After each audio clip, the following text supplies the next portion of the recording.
So dear subscribers, I will tell you how you can easily fix your error. So if you receive error, Facebook keeps stopping error on your phone. So how you can fix it? So for fixing it, first thing, just close and open your Facebook again. And if it doesn't help you, just go to the settings. In the settings you need to check your internet connection. So if you're using Wi-Fi, just open Wi-Fi, turn it off and turn on again. And if you're using mobile data, just open mobile data, just turn off and turn on again your mobile data. And also just go to the general, just scroll down, just tap on shutdown, slide to power off, wait a few seconds and just power on your phone again. So just restart your phone. And also you need to check updates for your Facebook app. So just go to App Store, just go to search tab.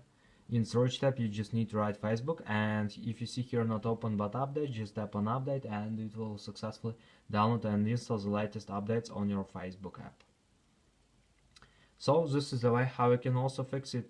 And if it doesn't help you, just tap on Facebook and just choose remove app and just submit removing app. So after, just go to App Store, just go to search tab. In search tab just write Facebook, and after just tap on get and it will successfully download and install Facebook on your phone. So thanks for watching, have a nice day, subscribe to my channel, click like, and goodbye.